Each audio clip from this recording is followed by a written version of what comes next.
Welcome to the Deadhead Cannabis Show, everybody. Jim Marty here from snowy Colorado, and I've got my partner, Larry Mishkin, up in Chicago. Hey, Jim, how you doing today? Good. How's things in Chicago? Cold and windy and a little stressful as we get down to the wire here on the application period for the adult use dispensary applications. Those are all due in less than 30 days now. How's all that going up there? The timetable's going to be met? I think so. I'm sure we're going to have, our standard share of last-minute scrambling. It's almost impossible to not have it sometimes. But I'd like to think that most of the groups that I'm working with are pretty well positioned right now to be on schedule and have everything done with enough safety built in so that if we have any last-minute issues, we have a little bit of time to work them out.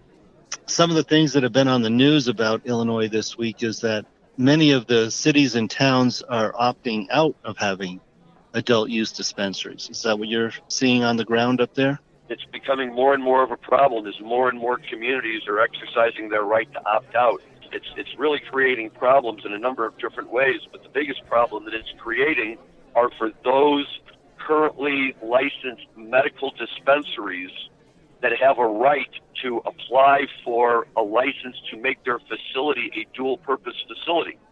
So they can handle both medical and adult use. But now what's happening is these communities are saying we're not going to allow adult use, even though the medical dispensary is already in the community.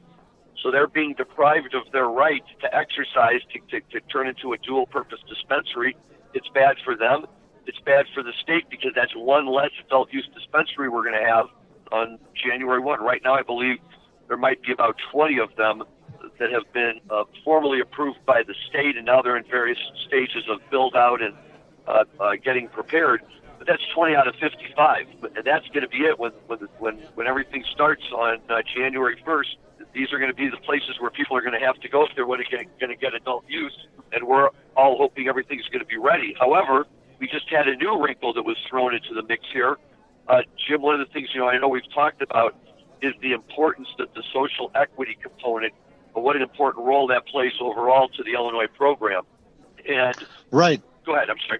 Well, I was just going to say, some of the things that have been on the news about the social equity program is, even though they're going to allocate some of the tax revenue to social equity programs, those programs and how that money is going to be spent have not been clearly identified. That's true, too. Unfortunately, that's typical for Illinois, so there's not a whole lot we can do about that. But the bigger problems that we're running into, of course, are the expected, right? Everybody's trying to figure out a way to scam the system, to pair up with a social equity applicant. The law says the social equity applicant has to own 51% of the company, and it has to have control of the company in order for you to qualify for the social equity points. A lot of people are looking for ways to kind of contract around that, figure out other ways to do it. And so one of the aldermen in the Chicago City Council got a little upset by what was going on, and he has now proposed an ordinance to be considered by the Chicago City Council, or at least one of the committees on the Chicago City Council, to suspend commencement of adult use dispensaries in the city of Chicago for an additional 6 months after January 1st. Wow. I don't think it's going to have the support that it needs to pass, but it speaks to the fact that there are people that are not entirely pleased with the way things are going, and it's going to be really incumbent upon the state to do whatever it can to try to satisfy all the various groups and to show people that A, they can do this and it'll be legitimate, and that B, that it's going to work to the benefit of people like they say it is. And I think a lot of people are for it and would certainly hope that to be the case. There's just a lot of concern as to whether that's the way it's really going to play out or not. Well, it's going to be interesting to see. Switching over to Missouri, we should be hearing who of the applicants will be awarded licenses in Missouri. They're supposed to have it done by the end of the year, but there is talk that it might be the first or second week of 2020.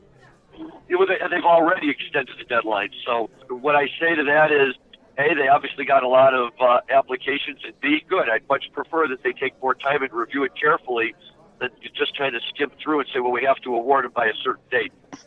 You're right.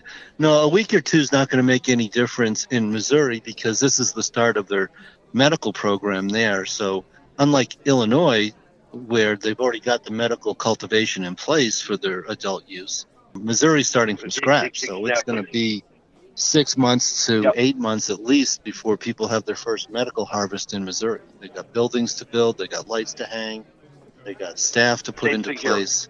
Yeah, exactly right. It does take time.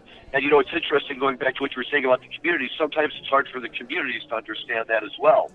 They kind of have this image of everything coming together all at once magically on a certain day. Those are the communities that are willing to allow adult use to take place. And actually, one of the, I don't know if it's funny or if it's sad or if it's all of them, I've started going to some of these community meetings now. My associate John Brooks, who works with me, lives out in Westchester, and they were having their community meeting to make a determination as to whether or not they were going to allow adult use, because the group had indicated they wanted to be licensed to operate a dispensary in the community.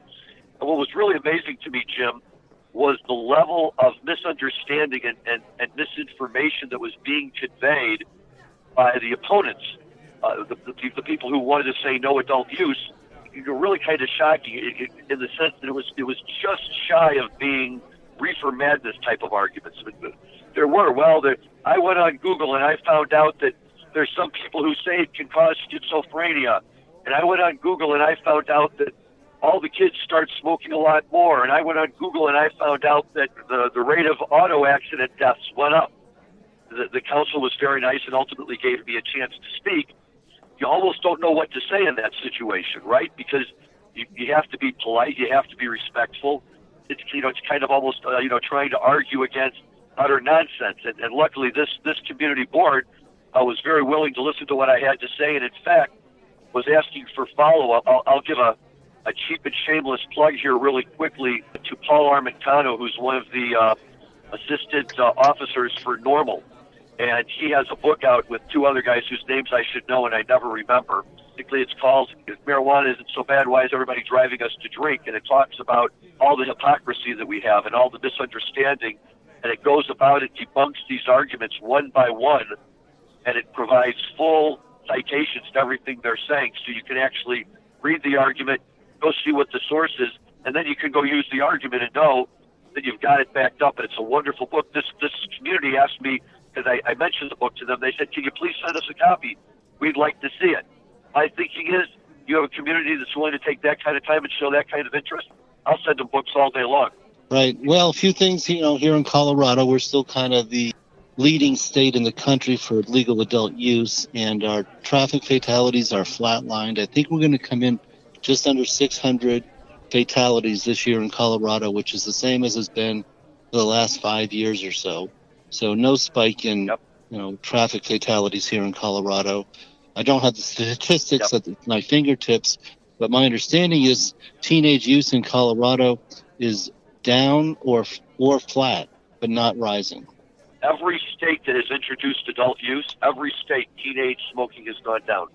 Well, it makes it a little harder for them to get than the corner dealer, as we've discussed on past podcasts. And, right, nobody wants to smoke the same thing their mom is smoking. So, I get it. Yeah. It makes sense to me. It loses its rebelliousness.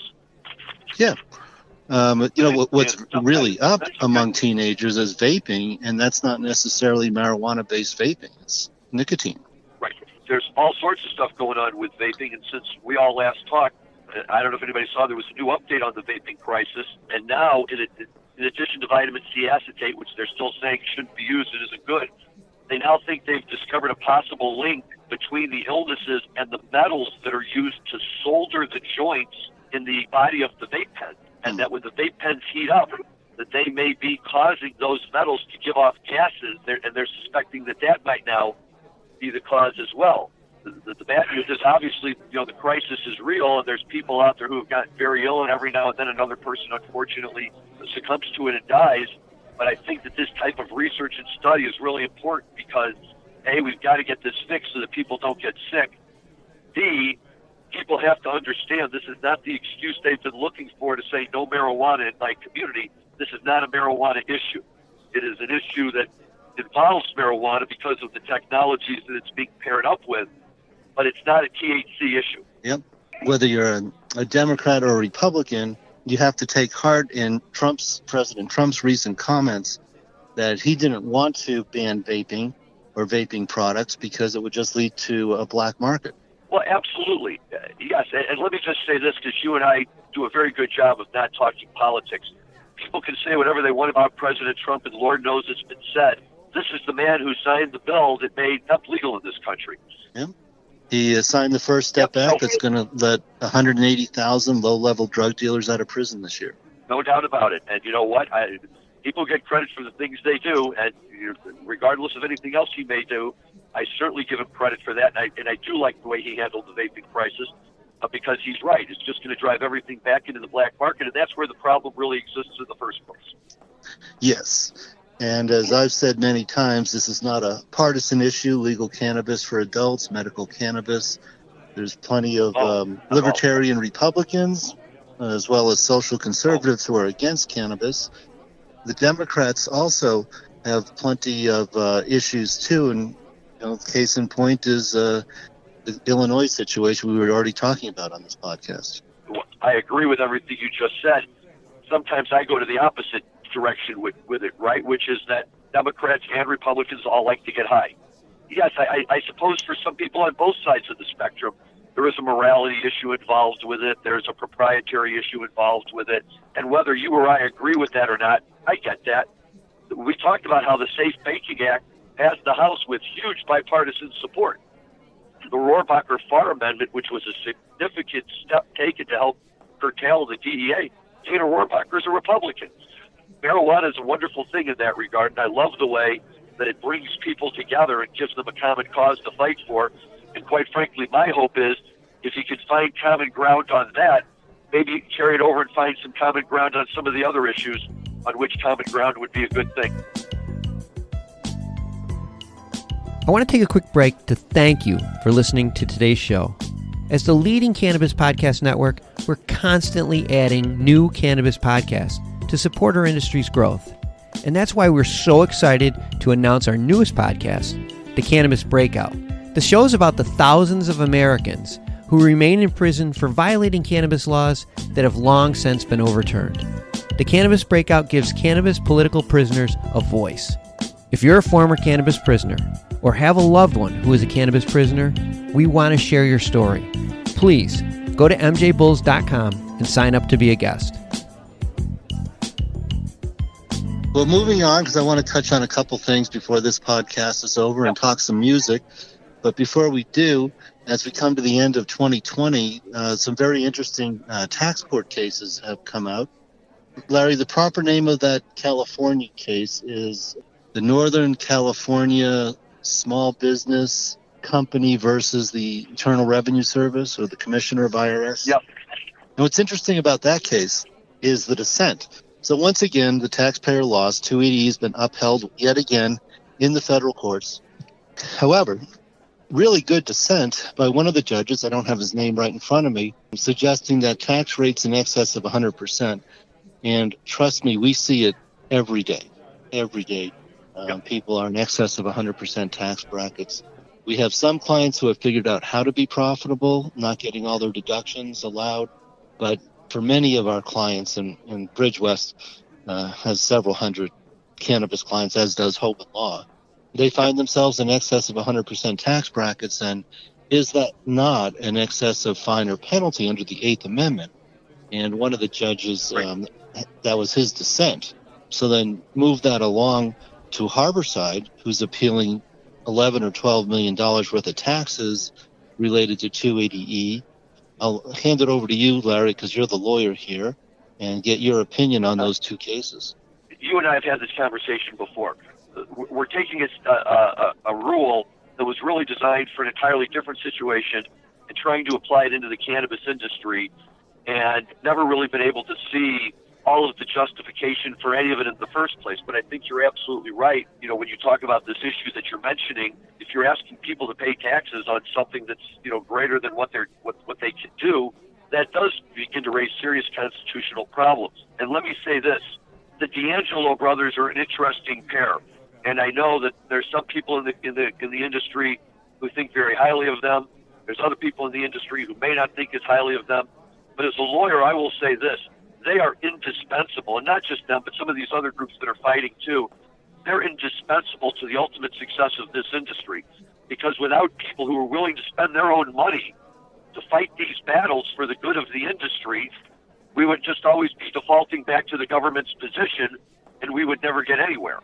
Now, I don't know that they'll win or they'll really get where they want to get this time around, but I got to tell you, Jim, for an accountant, you made an excellent legal point.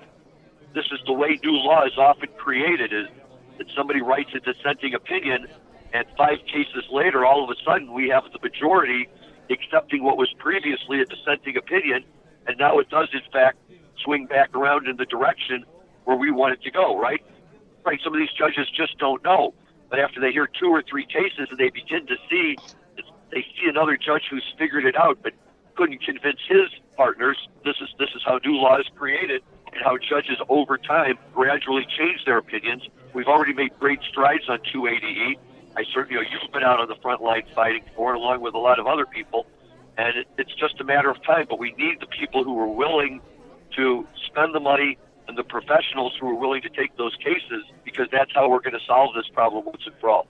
Yes, and it'll be very satisfying for me because I, 7 or 8 years ago, explained this to a tax court judge. I believe it was in the Alpenglow or the Feinberg case, which were some of the first Colorado tax court cases on 280. Perfectly, very simple example. Recently had a client who made $500,000 in their adult use marijuana business in Colorado, and their non-deductibles were $1.5 million, which my next sentence to them was, hey, you need to consult with me about how to get that number down. So in a year when they made $500,000, they paid tax on $2 million. Well, the tax on $2 million at a 40% tax rate is about $800,000. So in a year when they made $500,000, they owed $800,000. Bridge West, we have several clients that owe over $1 million to the IRS, and they have no way of ever paying that. So we're reaching out to try to get these cases settled on what the IRS calls a program, where they'll say, okay, look, if you have the same facts and circumstances, we're going to try to get all these cases settled. There was a case back in the 80s or maybe in the 1970s. I don't know if you remember the master recording contracts cases where they had all these tax shelters on master recording tapes back when they had videotapes, and it was a total sham. A lot of people got suckered in, and the IRS put out a program to get all these people to get their cases settled and get them on the path to making money on an after-tax basis again. So anyway, we've got a lot of good things going on at this time. Hopefully, Harborside will be the big victor here and defeat 280E. As we come towards the end here, we should talk a little music. Well, before we do, I just want to throw out one last thing on the cannabis side, as long as we're talking about good news. Michigan formally kicked off its adult use program. That's right. And now you could go to Michigan. They have adult use now. As you know, we expect in a lot of places. I don't know if you saw the news reports, but they showed the dispensaries with people like literally going around the block twice on a cold, snowy day or whatever it was. But people were like, oh, no, we're out. We're here. What other business has that kind of clientele? And we'll take that up on the next podcast, which I hope to do live next week from MJBizCon in Las Vegas. I'll be staying at the West Gate, which is attached to the convention center. So I'm looking forward to getting out there and seeing the state of the industry here at the end of 2019. But you got to see a recent Warren Haynes show to close out with some musical news? As a matter of fact, I did. And we spend a lot of time on this show talking about the dead, talking about fish, Tedeschi trucks, and rightfully so. They're all, they're the backbone of the jam band industry. They're the people we all love and we want to go and see. But a guy we don't spend a lot of time talking about is Warren Haynes.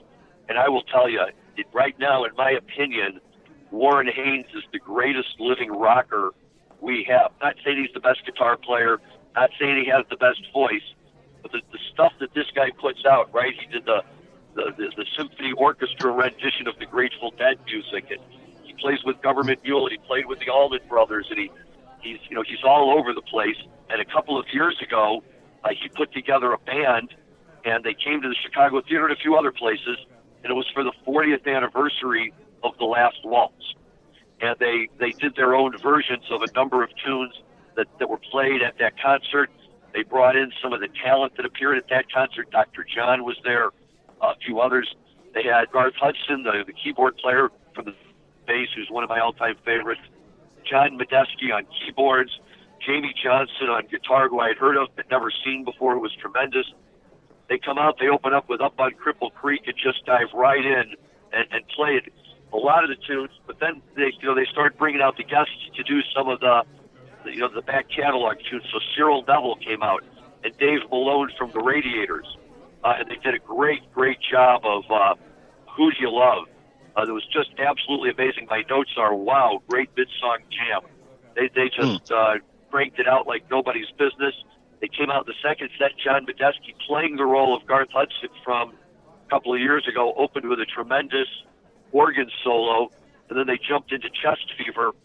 And when I read a good article about that lately that talked about the band's performance in Woodstock, and they opened with Chest Fever with Garth Hudson doing this really long, extended keyboard solo on a Hammond B3. And they said that many people credit that with formally bringing, the Hammond B3 squarely into the minds of the rock and roll scene because of the tremendous solo that Garth played at Woodstock. But Medeski, who's always been one of my favorites, he was great, did a great solo there. And then another tune that Jerry does quite a bit with his solo band, Mystery Train. Dave Malone came back out and did that. Then they brought out a guy named Bobby Margolin, whose claim to fame is he was the guitar player for the Muddy Waters Pine Top Perkins trio. And he brought out Muddy Waters' youngest son with him, Joseph Bojo Morganfield, to do a great version of Caledonia. And then at the end, they did the traditional encore with everybody on stage doing The Wait, and I Shall Be Released. They played for about 4 hours, and just a tremendous show. I think this particular version of this tour is over, but I got to tell people, if they're ever coming by your way again in a year or two to do it, you have to go see this. Warren is great. The talent he brings out is tremendous. It's a lot of fun. Whether you've ever listened to the band or not, it's a great show. If you've listened to the band, it's a real treat. What was the venue? Played at the Chicago Theater, so lovely venue. We had great seats in the middle of the first section of the balcony. So we had a great view of the stage. You could see everybody coming off and on and everything that was going on. And, really a lot of fun, really nice. And it was interesting because the very next night, I went out to hear music almost to the other extreme, right? Elvis Costello, who I really love. But Elvis is known as the king of, the 3-minute pop songs and, does great songs. But one of the things I love about Elvis that a lot of people don't know is Elvis is a huge Deadhead. And he and Jerry really got along well and would play together from time to time. And the story is that Elvis fell in love with the Dead at one of the 1972 Europe 72 shows in England. Yes. By our next show, I could probably remember which one it was. But the story he tells is he went out there, he sat in the rain all day, but was so mesmerized by the Dead that he forgot that it was raining. And, it's great. I really love Elvis, and I love that he's got this connection, to the Dead and kind of channels their energy a little bit. There's actually a photograph somewhere where Elvis Costello was pointing to him in front of the stage at that show. It was an outdoor show, why the rain mattered. Outside of England, the UK, that the Dead did on part of it was either the 72 or the 74 Europe show. But Elvis Costello is a big Deadhead. My girlfriend at the time saw Elvis on his first U.S. tour in 1978 or 79. And for some reason, he pitched a fit 3 songs in, started kicking over the equipment, and then marched off stage and never came back. So he's known for having a bit of a temperamental disposition, too. He is. And I saw him in the Hollywood Bowl, and he basically played about 30 minutes without saying a word, got up and walked off, and 10 minutes later they turned on the lights. Nobody could figure out what happened, and he was done. So, it'd be hit or miss with him, but when he's on, boy, he's on. Well, I think we're coming to the end of our time slot, so we'll look forward to picking this conversation up again next week. So for everybody out there listening, goodbye from Jim and Larry and the Deadhead Cannabis Show. Talk to you all very soon. Thanks, Jim. Bye, everybody.